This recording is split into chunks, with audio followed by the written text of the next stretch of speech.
Hi there, I'm Mabel, a 30-year-old who recently found herself in possession of a substantial fortune. This unexpected windfall led me to uncover an unsavory side of my husband.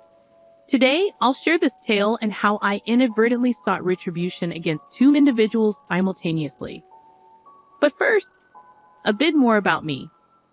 I had a close bond with my grandparents, even though we lived apart. Every few months, they'd visit, and my grandmother, in particular, showered me with love and affection. My grandfather's passing at 17 left me devastated, and I decided to attend college in my grandmother's state to stay close to her. It was during college that I met Toby, my now ex-husband, and we began dating in our junior year. Our relationship flourished, and we got engaged after graduating. While waiting for financial stability to tie the knot, Toby moved in with me. Everything seemed great, except for the challenge of dealing with his sister, Julia. Julia, living in a different state, adored Toby excessively and viewed me as a threat to their bond. Despite her constant rudeness, I tolerated her visits because she brought along her daughter, Viola, with whom I shared a special connection. Toby, unfortunately, never stood up for me, unwilling to hurt his sister. Fast forward to 4 years into our marriage, two significant events unfolded. Firstly, my beloved grandmother passed away, leaving me grief-stricken. Inheriting a substantial sum meant little compared to the loss. Secondly, Julia and her family returned to town. Toby's presence at home dwindled as he spent most of his time with Julia or, when at home, focused on her needs. Desperate to reconnect with Toby, I attempted to discuss my feelings, but he remained indifferent, until one rare day when he returned home alone, affording us a chance to talk. I cautiously broached the subject. "Hey, sweetie, how was your day?" This marked a rare opportunity to address the growing distance between us. I yearned for her presence, and being around her just makes everything feel right. "Anyway, do you want to hear what we discussed?" "Sure, go ahead." "Well, I was sharing with her our plans to purchase a house." "Hold on, I never agreed to that. Just hear me out." Julia asked about the funding, and I explained your inheritance. She believes it's a wise investment for our future. "Why do you think that?" "You have more than enough money to almost fully buy a house. Investing in a home would secure our future, and I genuinely think it's a smart move. But I have other ideas for my money, things that could benefit both of us. I don't want to put all my money into one thing. It's like you're implying that your money is exclusively yours, not ours." "Well, in a way, it is. I decide how to use it, and you can't dictate that. Look, either invest in something for both of us, or I'm leaving." "Leave? Where would you go?" "You're practically begging me to use my money for a house. If you choose to leave, it's your loss. So you're fine with me leaving because you want to keep your money to yourself." "Don't twist my words. I brought it up because I thought you loved me and wanted a future together. Forgive me for trying to secure our future. You're not making sense. I'm keeping my money, and I'll decide where and how to spend it." "Fine, but can you at least consider spending it on a house for us?" I wasn't sure why Toby was so insistent on buying a house, but something felt off. That's why I stood my ground. After that conversation, Toby distanced himself even more, spending increasingly more time at Julia's place. Julia stopped visiting, except to drop Viola off for me to babysit. I attempted to have a conversation with Toby numerous times, trying to understand what was bothering him. However, he always evaded the topic, insisting that everything was fine. Eventually, I gave up, hoping he'd open up when he was ready. Things took an unexpected turn one day when Julia dropped off Viola for me to babysit. "Hey, Viola, how's my favorite niece doing?" I teased. "I'm your only niece. Still your favorite though," she chuckled. We planned a day out for ourselves, discussing nail colors and ice cream flavors. Suddenly, Viola dropped a bombshell. "I heard Mommy and Uncle talking the other day about cases and a big house after you left." Shocked, I probed further. Viola confirmed what she heard. She felt guilty for sharing, but I assured her she did nothing wrong. After our day together, I made her promise not to tell her mom or Toby. As Julia picked up Viola, panic gripped me. Toby's deception was unfathomable. I decided to call Toby's father, Edgar, a lawyer. Despite the risk, I trusted Edgar's integrity. He answered cheerfully, and I hesitantly explained the situation. "Hi, Edgar. How are you?" I began. After exchanging pleasantries, I confessed my concerns about Toby's behavior. Despite Toby's presence being the issue, I sensed Edgar could help. His response, however, left me anxious. "I consistently urged Toby to treat you right because women as remarkable as you are hard to come by." "Thank you, Edgar. You might be the only one in your family who sees me that way." I expressed my gratitude. "What are you talking about?" he inquired.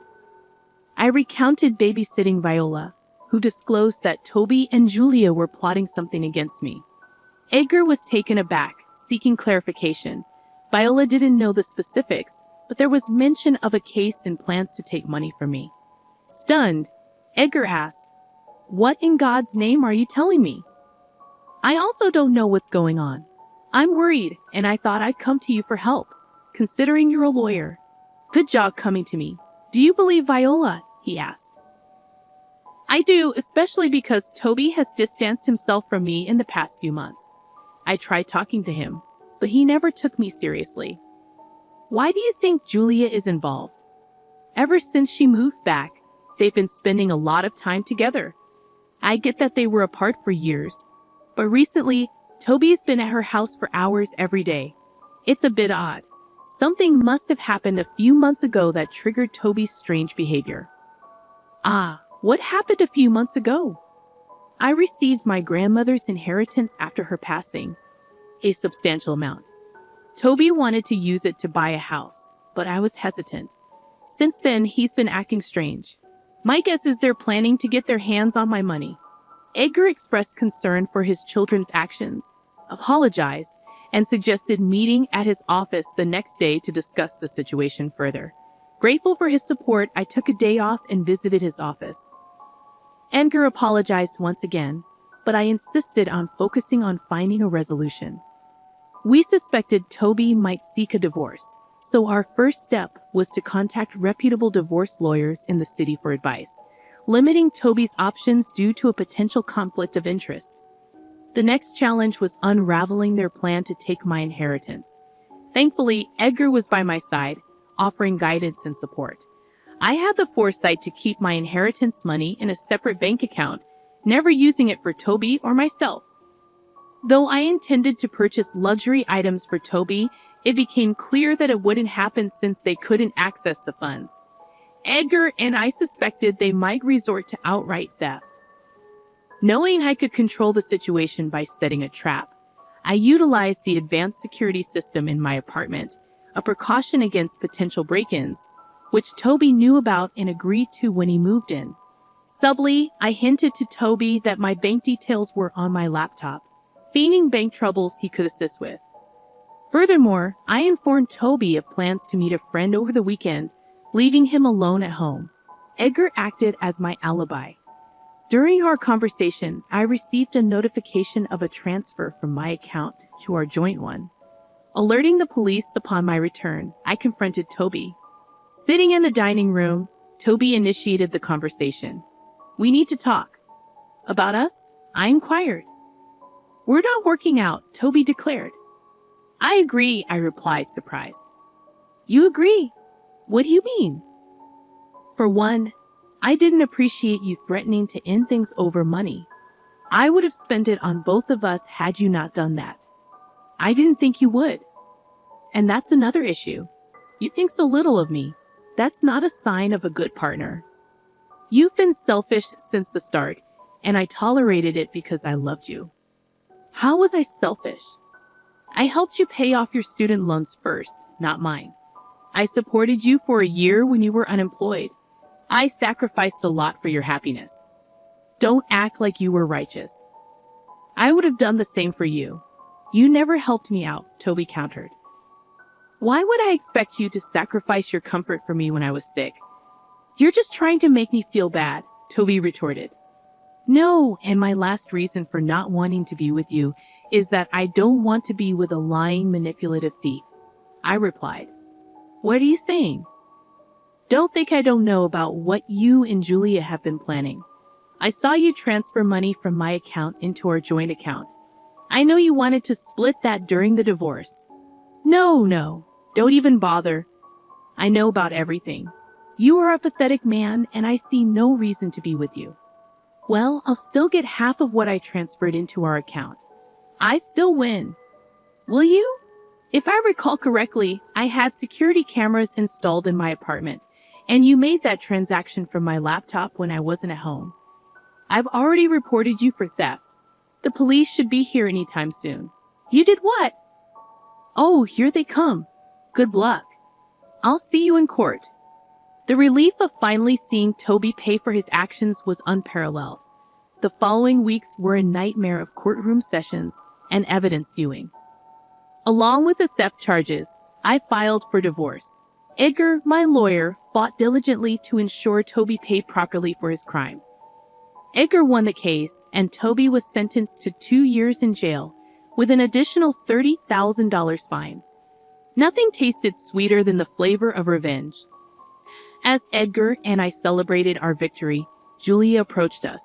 She had been conveniently absent during previous trials, choosing to show up only on the day of the verdict.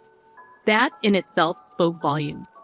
Angry, she pointed her finger at Edgar. Dad, you were helping this witch. Give me one good reason why I shouldn't have helped Toby. I don't know, Julia. Maybe because she literally put your brother in jail, and he deserved his sentence. That'll make him think twice before trying to steal from someone again. How could you do that to your own son? How could you do that to your own brother? Don't think I didn't see the real reason behind your plan. You were going to help Toby get the money so you could also reap the benefits. I was trying to give him a break from this jerk here. You have no idea how toxic she is for him. I don't think she was the toxic one, Julia. You were a bad influence on him, and he was stupid enough to fall for your little game. He's getting the punishment he deserves, and maybe now he'll think twice before ever listening to you. You know you're going to lose him this way. He will never talk to you. Good, because, as far as I'm concerned, I have no children. I'll be here, but I'm not happy with the way you treated my baby brother. As far as I'm concerned, neither you nor your brother are my children because I know for a fact that this is not how I raise my kids. What are you talking about? What I'm saying is that I'm disowning both of you, and I want nothing to do with either of you. You can't do that. I actually can, and I'm going to do just that. This is all Mabel's fault. If she just thought of someone other than herself for a second, this would not have been happening. No, you should not have been so greedy. I was going to spoil Toby with all the things he wanted, but you had to interfere. You took away everything from him, and I hope you sit and think long and hard about what you did to your brother. Goodbye. I grabbed Edgar's hand, and we left. We couldn't help but let out a chuckle at what had happened. I was happy that Toby got what he deserved, and that I was going to be free of his manipulative ways. I was also happy to see Edgar take my side. I did feel bad that it was because of me that he had lost both of his children, but he assured me that it was their own decisions that led to that. I took him out for coffee afterward, and we've maintained a good friendship ever since. Julia harassed me a bunch over text, and Edgar took it upon himself to tell Julia and her husband to leave me alone. Now this is where I unintentionally got revenge on Julia as well. You see, Julia's husband had no idea about Julia's involvement in what happened between Toby and me, so he called Edgar and asked him what happened and was shocked to learn about what Julia had done. Apparently, their marriage had been in the dumps for a while because of Julia's constant nagging that he never brought home enough money while simultaneously refusing to work. He did not like that she would go to such lengths and ask for a divorce, of course. He also asked for full custody of Viola and managed to get almost full custody. Julia got custody for every other weekend. Not to mention, she didn't get much through that divorce either, considering that he had her sign an ironclad prenuptial agreement before marriage. Julia only received a small amount of alimony for a set period of time, and she was kicked out of their house. Once again, she blamed it all on me, and if I'm being completely honest, I was a little happy to see the way she got what she deserved. She tried to meddle in someone else's life, and she paid the ultimate price for it. Not to mention, I got to see Viola still because she loved me, and Julia's ex-husband could not say no to Viola. He was very apologetic for what Julia did, but I reminded him that he had no idea, so he had nothing to apologize for. And before you ask, yes, I am spoiling Viola senseless. As for me, my life is only getting better. I got a promotion at work and also decided to hire an accountant to help manage all my finances. I have invested my money in a few places, and it's only a matter of time before I get my returns on those. Getting to where I am today took a lot of struggle, but let me tell you, the view from where I'm at is one that I'm loving. I have a better understanding of people, and I'm going to be a lot more cautious. Thank you for your time.